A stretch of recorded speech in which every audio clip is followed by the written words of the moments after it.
मन की हारे हार है, मन की जीते जीत। विश्व श्रम दिवस के अवसर पर, वर्ल्ड लेबर डे के अवसर पर मेरा नाम है भूपेश वासु और आप सभी का व्यू पॉइंट में स्वागत है। आज का जो न्यूज मैं आपके लिए लेके आया हूँ वो अच्छी भी है और बुरी भी है।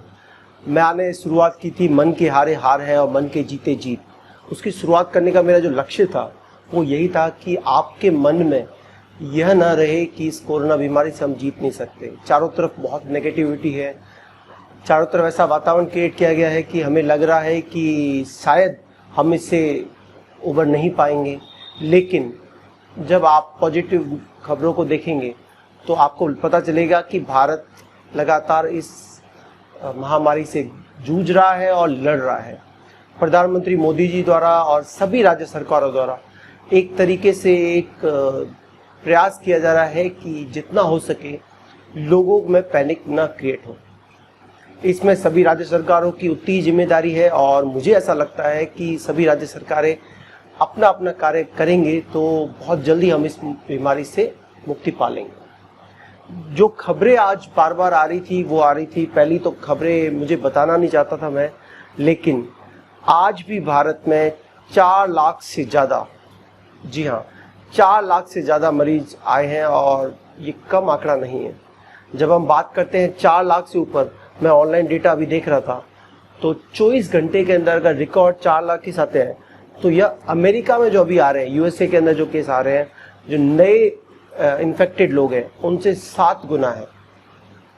ऐसे कैसे हर महामारी से जान गंवाने वाला पूरे विश्व में चौथा व्यक्ति भारतीय है। तो जब इनकी बात करते हैं तो बहुत बड़ा आंकड़ा है, लेकिन ये संक्रमितों की बात हो रही है। आज भी मैं आपको बार बार बता रहा हूँ, ये संक्रमितों की बात हो रही है, यानी इन्फेक्टेड लोगों की बात हो रही है। लेकिन आज भी उस इन्फेक्शन से जो मरने वाले लोग हैं उसका आंकड़ा बहुत कम है। जब आप बात करेंगे इटली की, जब आप बात करेंगे स्पेन की, जब आप बात करेंगे उन वेस्टर्न सिविलाइजेशंस की और कंट्रीज की, I am still talking about USA too, तो इन कंट्रीज में भी जो डेथ रेट थी वो बहुत ज्यादा थी, 1500 पर मिलियन पर 10 लाख। भारत में अभी भी ये अराउंड 300 के बिलो है। अब मैं 300 के बिलो क्यों बोल रहा हूँ? ऑफिशियल फिगर 150 से 170 है, लेकिन कई जगह इसको अंडर रिपोर्ट किया गया है क्योंकि कोविड के जो केसेस है उसकी वजह से प्रोटोकॉल की तरह जिन लोगों को एक्चुअल में दफनाया गया है या फिर जलाया गया है, क्रीमेट किया है या फिर बरीड किया गया है, वो जो आंकड़े हैं वो डिफरेंट है, थोड़े से ज्यादा है, 2 से 3 गुना हो सकते हैं। तब भी हम उनसे 1/10 है। तो इस चीज का हमें पैनिक नहीं करना, इस चीज का हमें ये गर्व करना चाहिए कि हमारी व्यवस्था अभी भी समहाउ वर्क कर रही है। इजराइल जैसे देश में जहां पे उन्होंने वैक्सीन लगवा दी है 58% के अराउंड, या यूएसए में जहां 40% लोगों ने वैक्सीन लगवा दी है, वहां पे वो ओपन लोगों को बिना मास्क के घूमने की परमिशन दे रहे हैं जिन्होंने 2 वैक्सीन लगा ली है। तो जब वहां ओपन हो सकता है तो बहुत जल्दी वैक्सीनेशन जब स्टार्ट हो जाएगा 18 to 45 का, तो आप मान के रखिए कि भारत में भी स्थिति में सुधार होगा और बहुत जल्दी ये परिस्थिति आपको देखने को मिलेगी। कल भारत के जो आंकड़े थे उसमें जो केसेस थे वो 4,01,911 नए संक्रमित थे, जो बहुत बड़ा आंकड़ा है। अनफॉर्चुनेटली ये जो दुनिया में अभी अगर आप देखें तो 14,285 लोगों की डेथ हुई, उसमें से 3,521 मौतें भारत में हुई। बहुत बड़ा आंकड़ा है, मुझे पता है कि लगातार है। और अब भी देखिए 828 संक्रमित, सबसे ज्यादा जो संक्रमित जिनकी डेथ हुई है वो है महाराष्ट्र में। तो महाराष्ट्र अभी भी नंबर 1 बना हुआ है। मैं आपको ये यहाँ पे फिगर दे रहा हूँ, आज का लेटेस्ट फिगर है, ये कोविड-19 का अपडेट है जिसमें शाम के 6:50 तक का है। ये जितना मुझे पता है 6-6:30 बजे के राउंड का है। इसके अंदर 1 मई के अंदर जो है आज मॉर्निंग तक का, उसके आंकड़े आप देखेंगे तो बहुत राज्यों में कुल आंकड़े जो है वो बता रहा है, आपको ठीक होने के आंकड़े बता रहा है और जो मौत है उसके आंकड़े बता रहा है। हम इस रियलिटी से बच नहीं सकते, इसलिए ये आंकड़े आपको मैं बता रहा हूँ। 24 घंटे में अगर 4,01,000 केस आए हैं तो कुल मौतें 3,521 हुई हैं, लेकिन 2,98,000 लोग सही भी हुए हैं। उसके अलावा जो अभी तक टोटल संक्रमित हो चुके हैं भारत में वो है 1,91,00,000, 1.91 लाख, 1.91 करोड़। और अब तक जो ठीक हुए हैं वो है 1.56 करोड़। तो ये डेटा आपको मैं इसलिए बता रहा हूं कि आपको अभी भी घबराने की जरूरत नहीं। अभी भी टोटल मौतें जो हो रही है वो 2,11,000 के अराउंड है। अब बार बार ये डेथ रेट पे बात होती है, बार बार आंकड़ों पे बात होती है, हमें लगता है कि प्रॉब्लम है नहीं है, ऑक्सीजन कंसंट्रेटर्स की कमी है या प्रॉब्लम्स है। लगातार गवर्नमेंट अपने इस लेवल पर इस महामारी को महामारी को कंट्रोल करने के लिए सारे प्रयास कर रही है। विदेशों से आपके पास ऑक्सीजन कंसंट्रेटर्स आए जा रहे हैं, मेडिसिन आ रही हैं। आपको बता दूं कि पूरे भारत में लगातार जो संवाद है सेंट्रल में, राज्य सरकारों में आपस में, कोविड राजस्थान का अगर आप आंकड़ा देखेंगे तो मैं आपको आंकड़ा दिखा सकता हूं यहाँ पे, वो भी देखिए प्रॉब्लम है। उसके बाद भी आप देखेंगे कि नंबर ऑफ बेड्स की अवेलेबिलिटी है वो बहुत अच्छी है। अब जब आपके पास इतने सारी चीजें अच्छी हैं तो कुछ बुरी चीजें हैं, उनको आपको नोट करना पड़ेगा। दूसरी, इसके बाद मैं बात करूंगा आपको कि कुछ राज्यों में जैसे गोवा में है, उन्होंने 4 दिन का लॉकडाउन लगा दिया है। अमेरिका ने और कई देशों ने, आपको बता देता हूं कि भारत से आने वाले, अमेरिका, ऑस्ट्रेलिया, यूरोप में उन्होंने भारत से आने वाले लोगों पर फ्लाइट्स पर प्रतिबंध लगा दिया है क्योंकि केसेस बहुत बढ़ गए हैं। इसके बाद जो मैं आपको बताऊंगा कि ये सब जब इतनी सारी चीजें हो रही है दुनिया में, लगातार ये हो रहा है, तब भी आप देखेंगे जो एक्टिव केसेस है उसमें भारत दूसरे नंबर पे है। अभी भी पहले नंबर पर जो है वो है यूएसए। तो ऐसा नहीं है, जिसकी आबादी 24 करोड़ से कम है, जो इतना बड़ा देश है, जो सक्षम देश है, विकसित देश है, उसके आंकड़े आज भी एक्टिव मरीजों की संख्या वहां पर ज्यादा है। ठीक है, आपको लगता होगा कि भारत में प्रॉब्लम है, लेकिन भारत के साथ दूसरे देशों में भी उतनी ही प्रॉब्लम है। कुछ आंकड़े मैं आपको शेयर कर रहा हूं यहाँ पे, महाराष्ट्र के, उत्तर प्रदेश के और दिल्ली के।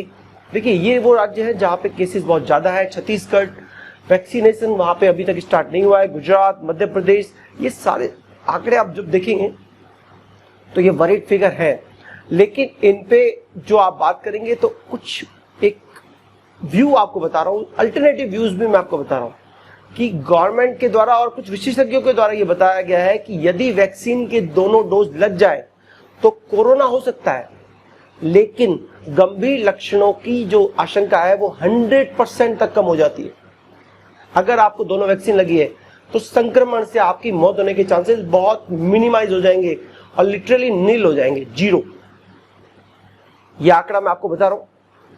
अगर बताया कि 70% आबादी तक ये कोरोना वैक्सीन लग गई तो हार्ड इम्यूनिटी हो जाएगी। हार्ड इम्यूनिटी का मतलब होता है कि एक दूसरे में संक्रमण नहीं फैलेगा, तो अंततः यह बच जाएगा और भारत इस कोरोना महामारी से बहुत जल्दी बढ़ जाएगा। अब मैं ये ऐसी क्यों बात कर रहा हूं? क्योंकि इजराइल, इंग्लैंड, न्यूजीलैंड, इन देशों में, ऑस्ट्रेलिया के कुछ पार्ट्स, वहां जहां डबल वैक्सीनेशन हो चुका है, उसके बाद वहां पे कंप्लीटली आप देखेंगे कि केसेस बिल्कुल नील हो चुके हैं। तो ये एक मॉडल है, ऑब्वियसली इसको आप कंफर्म नहीं कर सकते कि ये मॉडल 100% है, परंतु ये एक पॉजिटिव खबर है जिसको आप देख सकते हैं।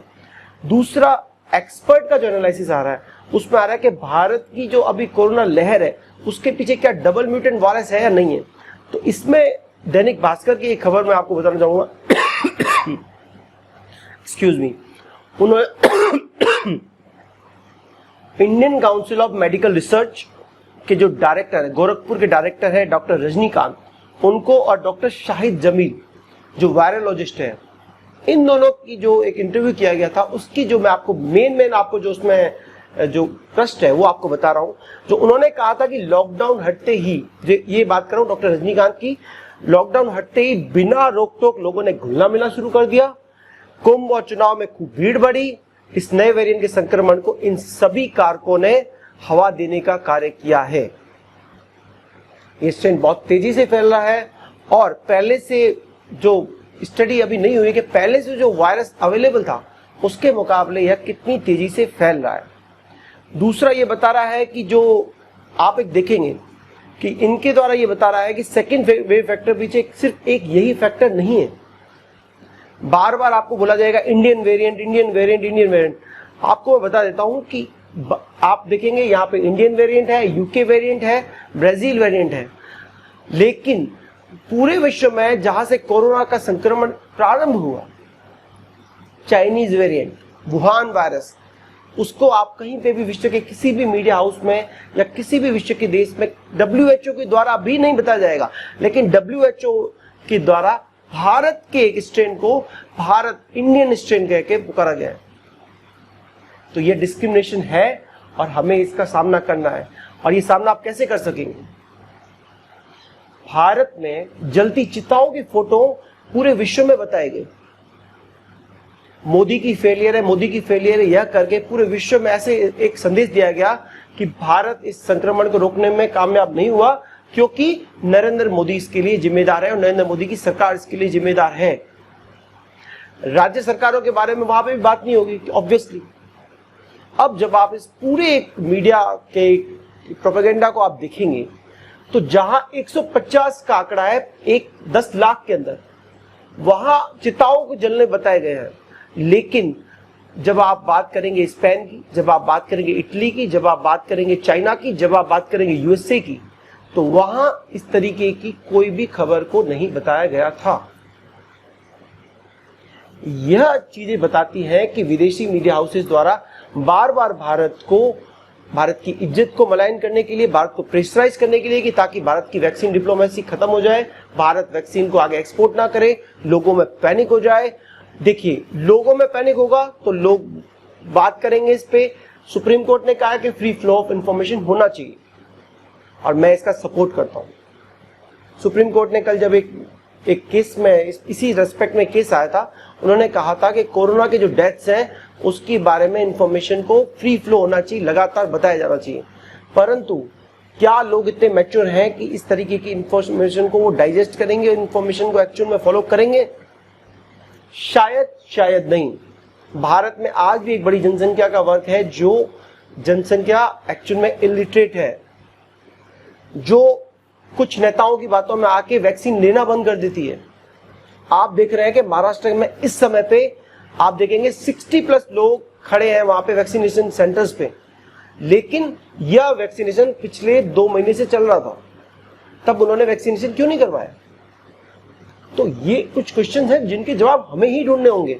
अब इसके बारे में जब आप बता रहे हैं कि लोगों को एक सबसे बड़ा जो रीजन है वो ये है कि हमने प्रोटोकॉल फॉलो नहीं किए, हमने शादियां अटेंड की, हमने बड़े जलसे अटेंड किए, हमने सब जगह बिना मास्क के घूमे, हमने जब प्रोटोकॉल नहीं थे तो हमने रैलियां की। इसमें सारे नेता, सभी लोग जिम्मेदार हैं। और सभी लोग की जब मैं बात करता हूं तब एक मंत्री द्वारा जब उनके पिता की डेथ होती है तो हजारों की जब भीड़ होती है तो उसको भी आप जिम्मेदार ठहराएंगे। एक व्यक्ति की शादी में एक डीएम थप्पड़ मारने पहुंच जाता है और एक एसएचओ को सस्पेंड किया जाता है, थानाधिकारी को सस्पेंड किया जाता है क्योंकि उन्होंने उस भीड़ को नहीं रोका, लेकिन उस मंत्री पे कार्रवाई नहीं होती है। एक विधायक जिसकी शादी हो रही है, राजस्थान की बात कर रहा हूं मैं आपको, तो इन चीजों का जवाब हमें खुद ढूंढना होगा। हम क्यों इन्वॉल्व हो रहे हैं इन चीजों में? जब 50 लोग का प्रोटोकॉल था तो हम क्यों इकट्ठा हो रहे थे? आप मास्क नहीं पहनेंगे, आप ध्यान नहीं रखेंगे, आप अपने सारे प्रोटोकॉल को फॉलो नहीं करेंगे और फिर आप गवर्नमेंट पे ब्लेम करेंगे कि गवर्नमेंट ने टाइमली मेडिसिन प्रोवाइड नहीं की, गवर्नमेंट ने टाइमली कंसंट्रेटर्स नहीं दिए। तो इसके लिए मुझे लगता है कि हमें खुद को ही ब्लेम करना चाहिए रादर कि हम गवर्नमेंट को ब्लेम करें। इसके रेस्पेक्ट में कुछ और बात आई है कि आज रशिया की जो वैक्सीन है स्पुतनिक, उसकी पहली खेप भारत में पहुंच चुकी है और कई राज्यों ने वैसे अनफॉर्चुनेटली वैक्सीन से इनकार कर दिया है। वैक्सीनेशन अभी स्टार्ट नहीं हो रहा है क्योंकि अभी वैक्सीन अवेलेबिलिटी नहीं है। घबराइए मत, 2 दिन 3 दिन वैक्सीन आ जाएगी। जब वैक्सीन आए आप लगवाइए, तब तक आप घरों में रहिए, स्वस्थ रहिए, मास्क पहनिए। अगर आपको बाहर निकलना है तो मास्क पहनिए। आप जो आपके पास सैनिटाइजर्स है, सैनिटाइजर का प्रयोग कीजिए। अगर आपके पास काढ़े मिल रहे हैं तो आप, अगर आपको गला खराब है, आपका हल्का सा इन्फेक्शन है तो आप काढ़ा ले सकते हैं। लेकिन इन सब के बाद भी यदि आप सिर्फ गवर्नमेंट को ब्लेम करके आपको लगता है कि आप बच जाएंगे या फिर आपको कुछ नहीं होगा। Unfortunately this is not the truth and this is the only reality we have to face right now. China और भारत की कल बात हुई थी, उसके बारे में एक छोटी सी बात करूंगा मैं कि चाइना के जो शी जिनपिंग है उन्होंने भारत को कॉल किया था।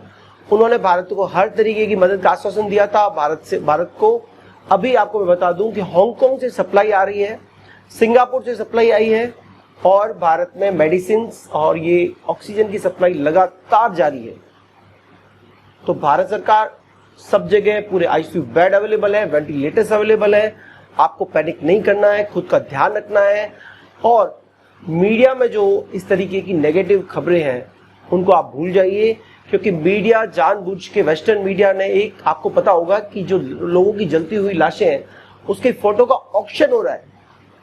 तो ऐसा नहीं है कि वो बिल्कुल इस हमाम में नंगी नहीं है, वो भी उतने ही जिम्मेदार है। अगर आप इस तरीके की खबरें बता रहे हैं, यूएसए की खबरें कभी आपने नहीं देखा होगा, यूएसए में हाईएस्ट केस है वर्ल्ड में, लेकिन कभी आपने वहां पे इस तरीके की खबरें नहीं बताई, क्योंकि वहां पे मरीजों की प्रिवेसी का ध्यान रखा जाता है। परंतु यहाँ पे प्रिवेसी के नाम पर कुछ भी कर, आप वो प्रोटोकॉल फॉलो नहीं है। एक पत्रकार किसी भी खबर को शेयर कर सकता है और लगातार शेयर करता है, उसके बाद आप एक्सपेक्ट करते हैं कि government free flow of information करे। प्लीज कमेंट करें कि क्या फ्री फ्लो ऑफ इंफॉर्मेशन होनी चाहिए। दूसरा मेरा क्वेश्चन है कि यदि आप वैक्सीन आपने नहीं लगवाई है तो प्लीज आप इस कमेंट सेक्शन में बताएं कि आपने वैक्सीन क्यों नहीं लगवाई। और थर्ड, यदि आपको ये लगता है कि मास्क पहनना और कोरोना एक तरह का स्कैम है तो प्लीज कमेंट कीजिए, लाइक कीजिए, शेयर कीजिए, सब्सक्राइब कीजिए मेरा चैनल व्यू पॉइंट। धन्यवाद। वंदे मातरम। जय भारत।